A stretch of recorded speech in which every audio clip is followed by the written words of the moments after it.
Hey everybody, it's Robert Mason from the End Machine and Warrant, and I'm here hanging with Blevins Nation on Rock Rage Radio.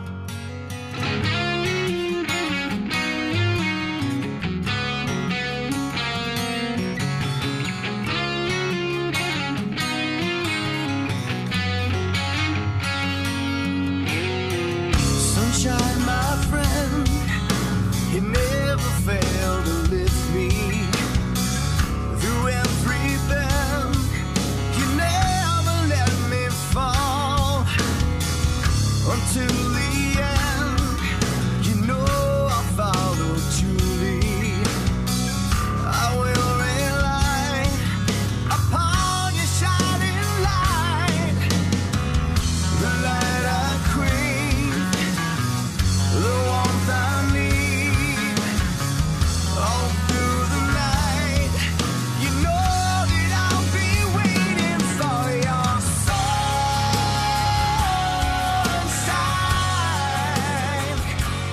Won't you pour the truth into my eyes? Blevins Nation Entertainment and BlevinsNation.com, the place to go for all the best in rock and roll music, new rock, and podcast. So sit back, hold tight, and open up your ears. The revolution is here. Now here's your host, Chris. It's pretty easy. Well, you know, I just picked up a new motorcycle this week. You know, I mean, it's like we can talk about that too. If you... Oh, heck yeah, man. I saw that. I think, was that on your Facebook page? It probably was on.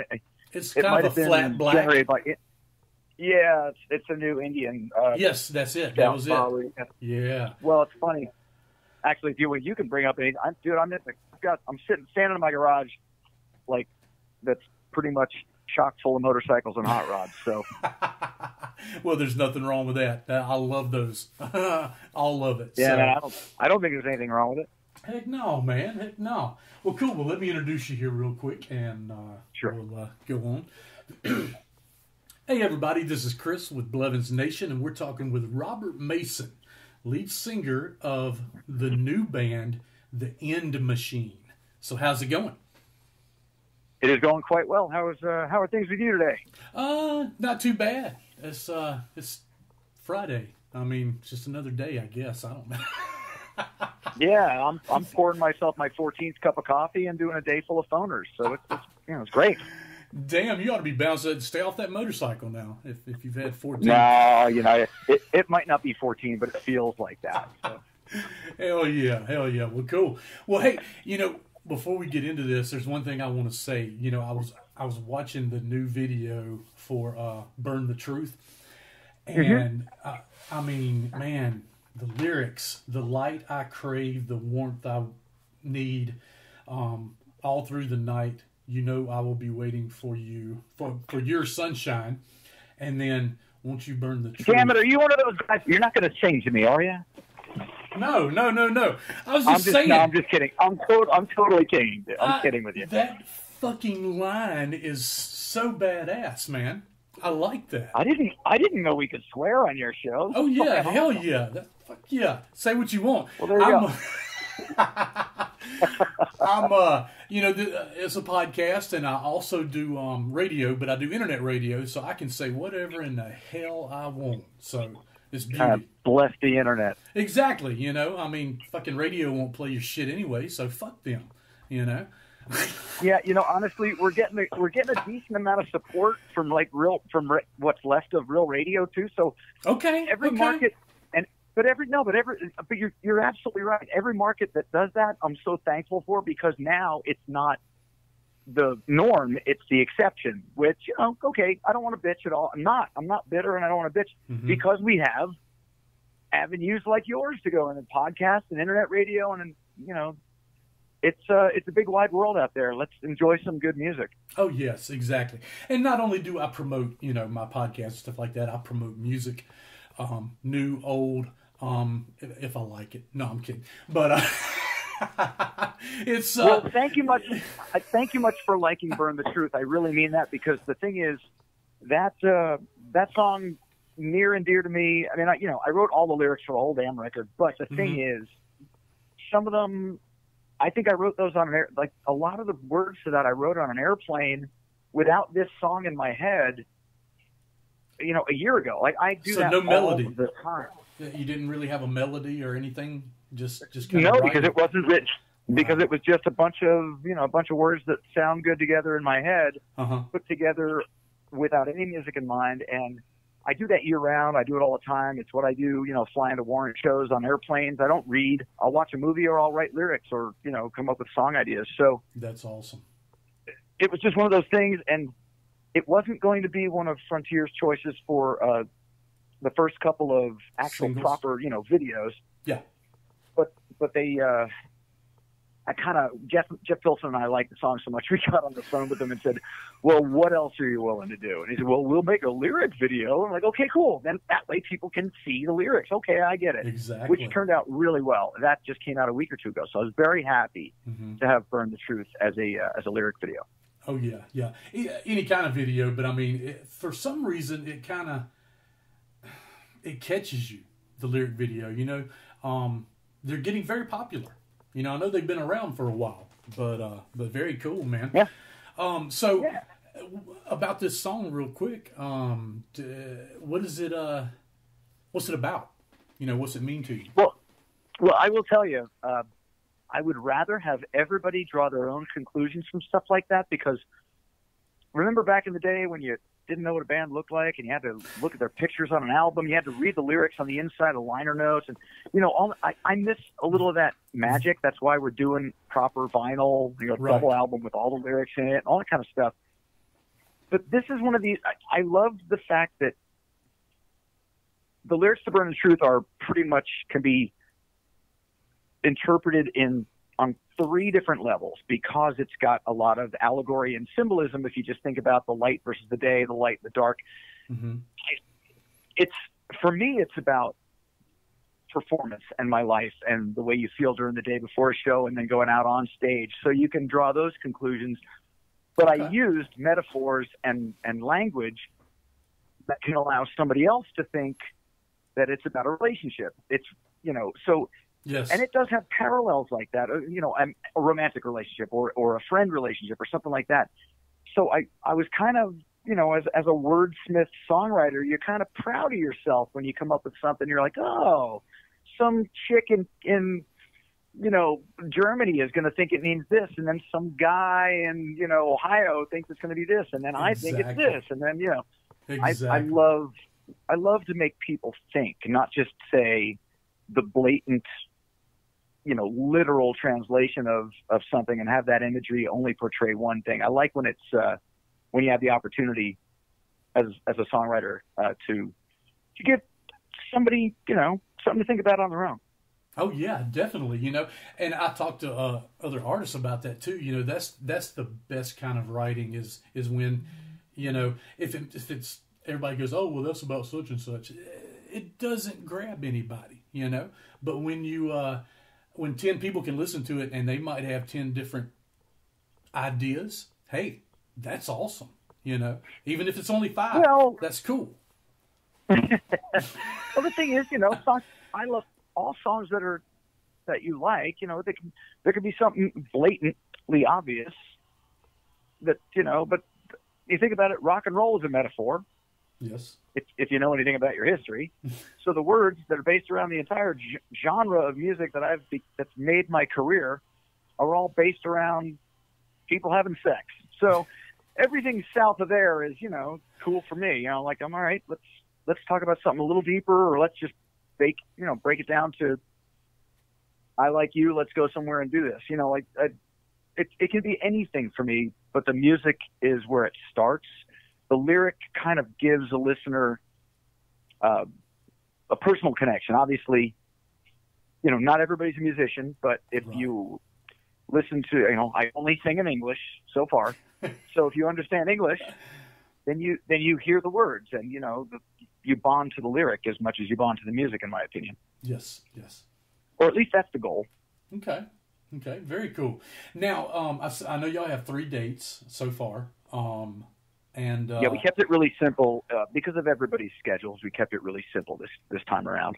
Yeah, we may do more in the future. We just don't know right now. Okay. Frontiers, who were really, were happy to be on Frontiers. They really wanted it to be something that they could prove to the world that it's not just a side project, that it's an actual thing that you can go see live. So that's why we did these 3. I think it's April 4th, 5th, and 7th, all in the Southwest. Between Jeff's schedule and Foreigner and mine alone, let alone the other guys, it's really difficult to do a bunch of live shows. Exactly. Well, I mean, and you're all playing in multiple bands, George has got 100 projects, and I think, and like you said, Jeff with Foreigner and stuff like that, and and you with Warrant and everything. I mean, but you know what? I may gripe because I can't see it live, but damn it to hell, I love getting 10 albums a year from George and different things from you. And, you know what I'm saying? Funny. I mean, it's good music, so definitely love it. So hell yeah. George is doing a volume business. Yes, he is.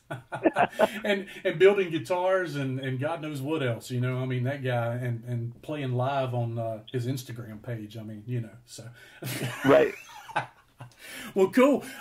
So give me how did this happen? The End Machine. Okay, so Jeff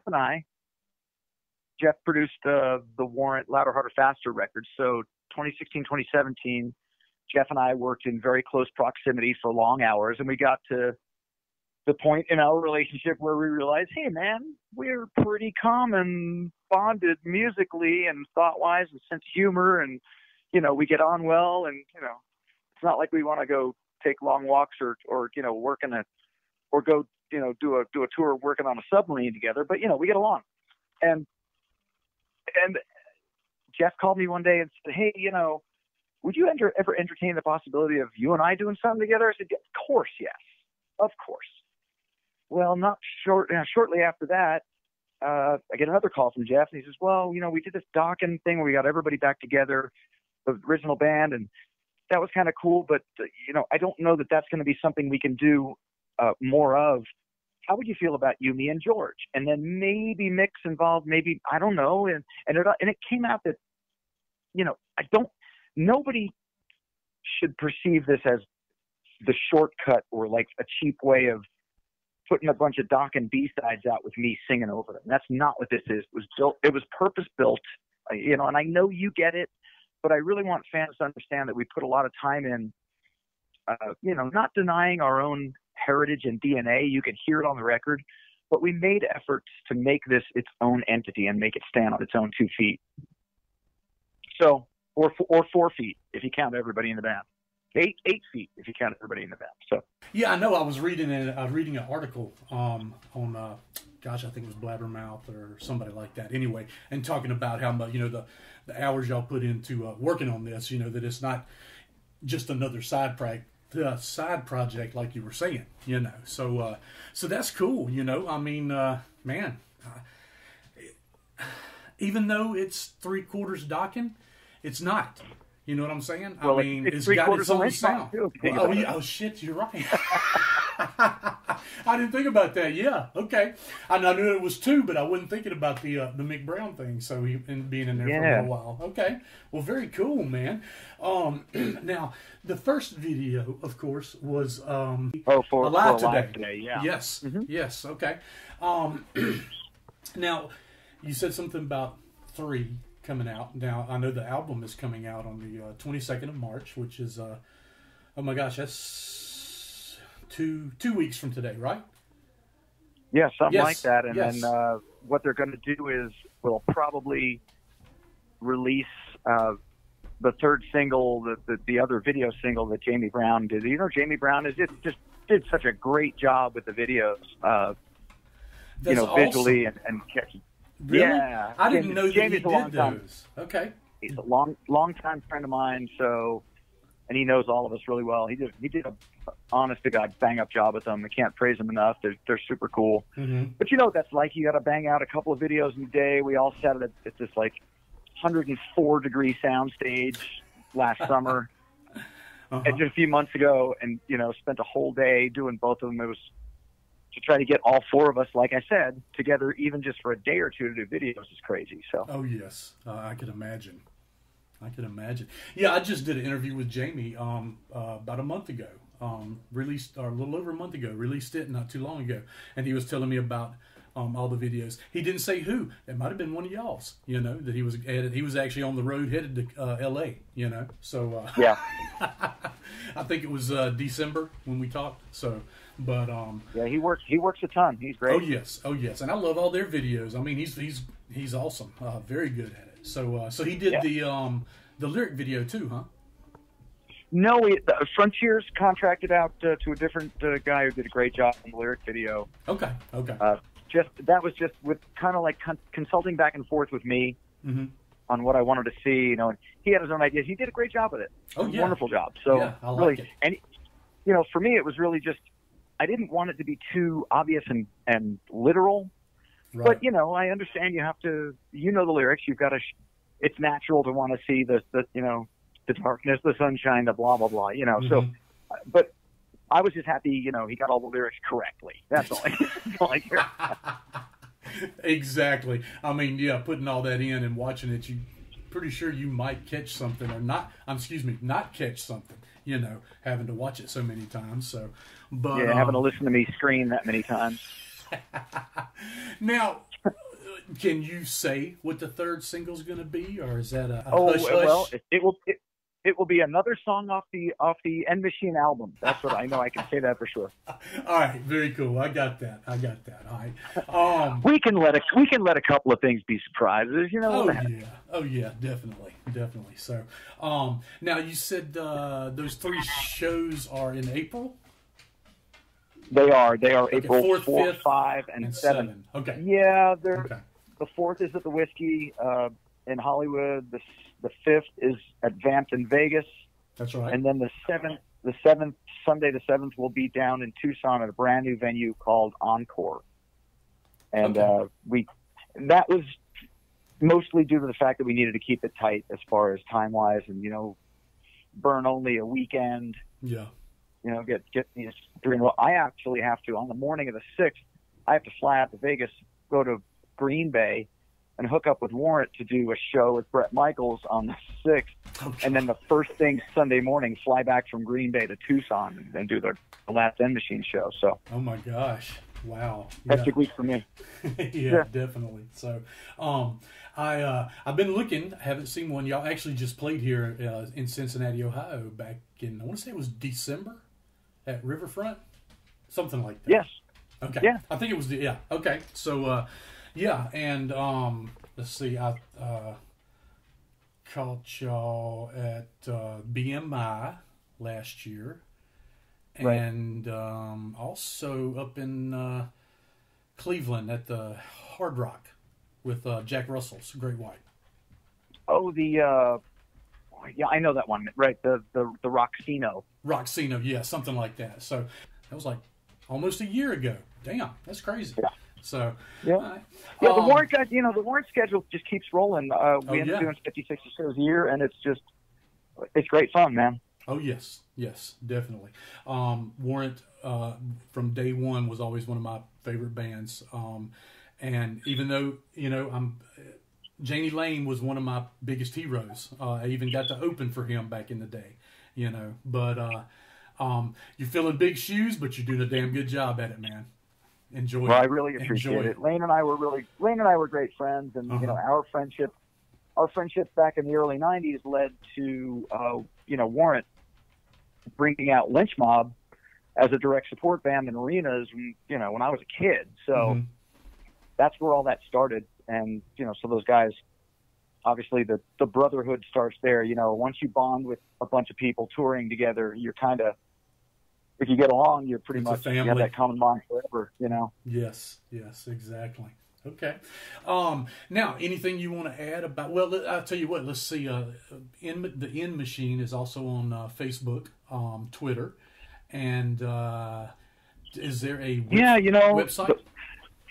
Both bands, it's obviously on all of Frontier social media and all their stuff, but you know, social media is the way to get to everybody these days. The End Machine is on all of those, all the usual suspects. as is Warrant. My own are on all socials. It's all the same. It's just Robert Mason Vox, VOX. Yes. Okay. And that's you'll catch me on Instagram every once in a while. Posting. Here I am doing a burnout on a motorcycle, or here I am with getting my getting my car worked on, or I don't. It's funny, or a Warrant show, or like me and Dixon or me and Turner doing something stupid. We just had a massive snowball fight because we were all up in Minneapolis and we don't see snow too much unless we're touring. That's right. And it's just a oh man, I know there's video about somewhere. I got to post one. It just disseminated into like the worst, like it was like 5 or 6 12-year-olds having a wicked snowball fight. That's awesome. That's awesome. And I took one and made it. It was so cold that you had to use the heat from your breath or your bare hands to get the snow to pack together. Mm-hmm. It was just dust otherwise. And I took one and made a just a badass snowball and put it in my fridge at my hotel room. and swore I was going to take it out during the show. And right when Joey Allen turns to me like, dude, I was going to just absolutely tattoo him with this frozen ice ball. And I forgot it in my room, and I left it at the hotel. It was funny. Oh, shit. That's crazy. That's awesome. And, and I can see a good connection, too, with you and Jamie Brown because of the cars and everything, the hot rods. Yeah, man, he's a bro. Dude. He's a brother. It's the common bond, too. He's a smart guy. He's a singer. He's a great instrumentalist, too. He's a great guitar player. Like, yeah, from the time I met him in Roxanne, like when I was first in Lynch Mob, I always thought he's a good guy. Yeah. So, very good guy. And I love their songs. I love their music. I just got turned on them to them this year, I didn't even know they put a CD out in 88. I was 18 in 88, and it's just one of those that you missed, shit. Yeah. No label support. There you go, but part of the tragedy of the way the record industry was and is, Oh yes. Can't get away from it, I guess. I don't know. Yeah. But we're trying. So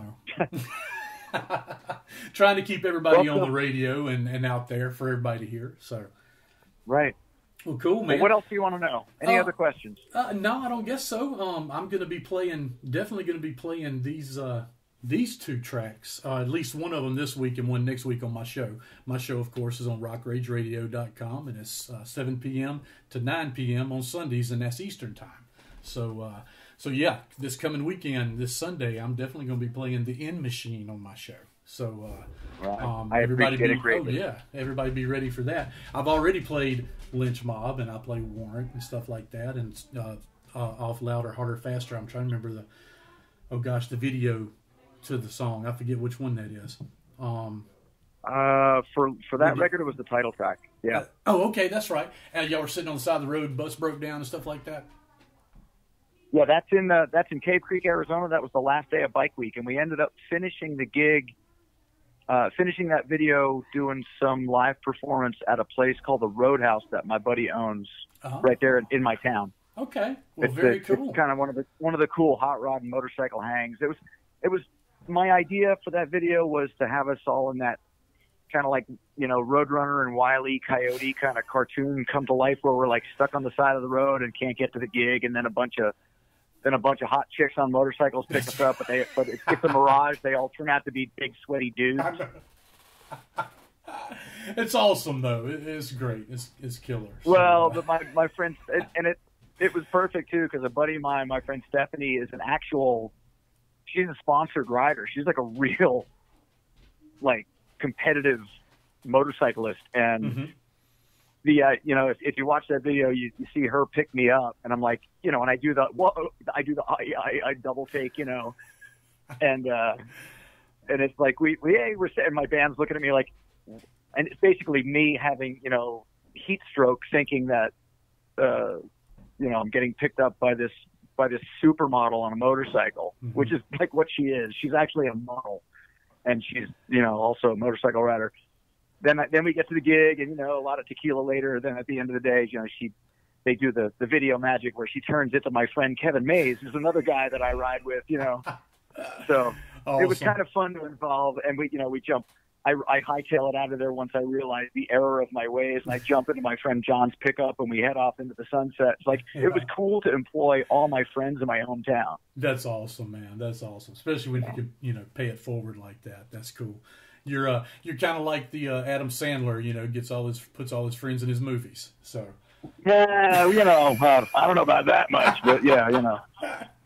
Well, that's cool. Well, man, Robert, it's been awesome. Everybody get to the store, get to buy it online, whatever you have to do. But I like, me personally, the physical copy in my hand now. And there's supposed to be some signed ones coming out from Frontiers too, right? Yeah, they're doing 100 special edition silver vinyl for the double album. That's like a full-size LP, gatefold, double-out album. It's pretty damn cool. I had to sign all of those, and then a few hundred CDs that they're doing for special edition pre-orders.